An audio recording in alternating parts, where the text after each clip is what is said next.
আচ্ছা, আধুনিক প্রেম বা সম্পর্ক নিয়ে পরামর্শের জন্য আমরা সাধারণত কার কাছে যাই? হয়তো বন্ধুদের কাছে কিংবা কোনো বিশেষজ্ঞর কাছে। কিন্তু কি হবে যদি বলি এই বিষয়ে সেরা পরামর্শটা ৪০০ বছর আগের একজন দার্শনিকের লেখায় লুকিয়ে আছে? চলুন না আজ ১৭ শতকের ফ্রান্সিস বেকনের কাছ থেকে আমাদের এই আধুনিক জীবন নিয়ে কিছু শেখা যাক। প্রশ্নটা শুনতে একটু অদ্ভুত লাগতেই পারে, তাই না? কিন্তু ফ্রান্সিস বেকনের পর্যবেক্ষণগুলো ছিল সময়ের চেয়ে অনেক এগিয়ে। তার কথাগুলো এতটাই গভীর যে সত্যি বলতে ৪০০ বছর পরেও তা আমাদের পথ দেখাতে পারে। আসুন এই আলোচনায় আমরা সেটাই খুঁজে বের করার চেষ্টা করি।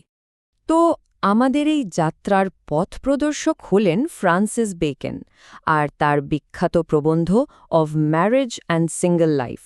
চলুন বিবাহিত আর অবিবাহিত জীবন নিয়ে তার চিন্তার গভীরে একটু ঢুমেরে আসা যাক। দেখুন, বেকেন কিন্তু এখানে কোনো এক পক্ষ নেননি। তিনি ছিলেন মানব প্রকৃতির একজন একেবারে নিরপেক্ষ পর্যবেক্ষক। আর ঠিক এই কারণেই এতগুলো বছর পরেও তার কথাগুলো আমাদের কাছে এত জীবন্ত আর প্রাসঙ্গিক মনে হয়। তাহলে চলুন প্রথম যে গুরুত্বপূর্ণ প্রশ্নটা আসে সেটা দিয়ে শুরু করা যাক। বেকনের মতে উচ্চাকাঙ্ক্ষার পথে বিয়ে কি সত্যি একটা বাধা হয়ে দাঁড়ায়? প্রবন্ধের একেবারে শুরুতেই বেকন একটা বেশ জোরালো কথা বলেছেন। তার মতে পরিবার থাকলে একজন মানুষ বড় কোনো ঝুঁকি নিতে ভয় পায়, মানে তার যে কোনো পদক্ষেপের প্রভাব তো পরিবারের ওপর পড়বে, আর এই দায়িত্ববোধটাই অনেক সময় তাকে আটকে রাখে। ভাবুন তো একবার, বেকেনের এই দৃষ্টিভঙ্গিটা আজকের দিনের চেয়ে কতটা আলাদা। তিনি পরিবারকে বড় কোনো কাজের পথে বাধা হিসেবে দেখছেন, আর অন্যদিকে এখন আমরা বিশ্বাস করি যে একজন সঠিক জীবনসঙ্গী আসলে স্বপ্নপূরণের সবচেয়ে বড় শক্তি হতে পারে। দুটো একদম বিপরীত ধারণা, তাই না? বেকন তার যুক্তির পক্ষে কিছু উদাহরণও দিয়েছেন। তিনি বলছেন, ইতিহাসে বড় বড় কাজগুলো এমন মানুষেরাই করেছেন যাদের পরিবার ছিল না, কারণ তাদের মনোযোগ অন্যদিকে ভাগ হওয়ার সুযোগ ছিল না। তবে তিনি এটাও স্বীকার করেছেন যে যাদের সন্তান আছে তারাই কিন্তু ভবিষ্যৎ প্রজন্মের কথা সবচেয়ে বেশি চিন্তা করে। বেকনের এই ৪০০ বছরের পুরনো প্রশ্নটা কিন্তু আজও আমাদের ভাবায়। এই যুগে এসেও পরিবার কি উচ্চাকাঙ্ক্ষার পথে বাধা, নাকি সবচেয়ে বড় অনুপ্রেরণা? এটা আসলেই একটা বড় প্রশ্ন। এবার আমরা বেকেনের দেখানোর একটা মূল দ্বন্দ্বের দিকে যাব। একদিকে আছে ব্যক্তিগত স্বাধীনতার টান, আর অন্যদিকে আছে পারিবারিক জীবনের ভেতর দিয়ে চরিত্র গঠনের প্রক্রিয়াটা। বেকুন বেশ মজা করে বলেছেন, কিছু মানুষ নাকি স্বাধীনতার প্রতি এতটাই সংবেদনশীল যে তাদের কাছে নিজের বেল্ট বা মোজা বাঁধার ফিতাটাও শেকলের মতো মনে হয়। মানে তারা কোনো ধরনের বাঁধনেই জড়াতে চায় না। বেকেনের চোখে অবিবাহিত জীবনে দুটো দিকই ছিল। একদিকে দায়বদ্ধতা কম বলে তারা হয়তো সেরা বন্ধু, মালিক বা সেবক হতে পারে, কিন্তু অন্যদিকে পরিবারহীন হওয়ায় তাদের মধ্যে স্বার্থপরতা বা দায়িত্বজ্ঞানহীনতাও দেখা দিতে পারে, কারণ তাদের কোনো পিছু টান নেই। এই ধারণাটা কিন্তু খুব গুরুত্বপূর্ণ। বেকেন বলছেন, পরিবার একজন মানুষকে কোমলতা আর সহানুভূতির চর্চা করতে একরকম বাধ্য করে। সন্তানের প্রতি স্নেহ, সঙ্গীর জন্য ত্যাগ, এই অনুভূতিগুলোই একজন মানুষকে কম কঠোর এবং আরও বেশি মানবিক করে তোলে।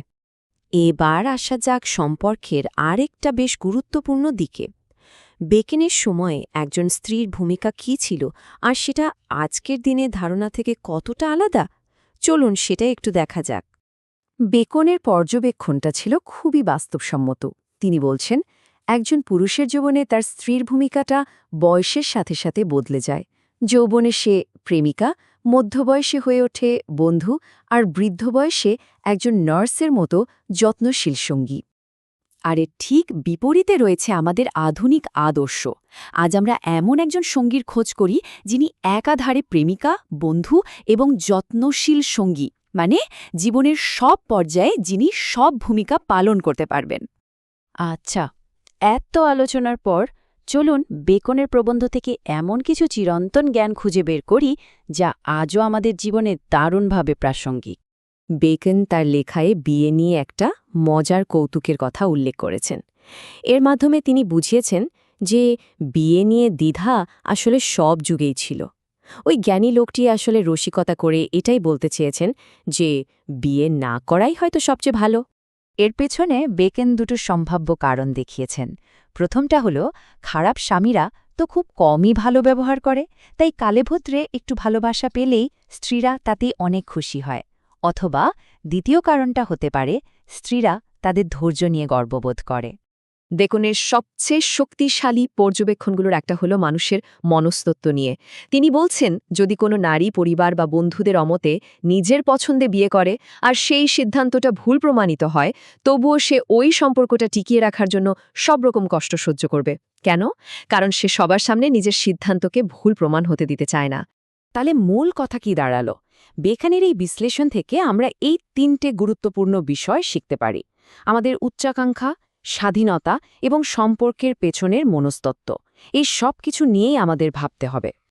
শেষ পর্যন্ত বেকানের সে প্রথম কথাটাতেই ফিরে আসতে হয়। জীবন যদি একটা বড় উদ্যোগ হয়, তবে তার জন্য আমাদের কিছু না কিছু পণবন্ধিত বাঁচতেই হবে।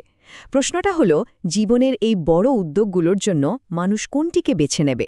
পরিবার, স্বাধীনতা নাকি ক্যারিয়ার? সিদ্ধান্তটা যার যার নিজের।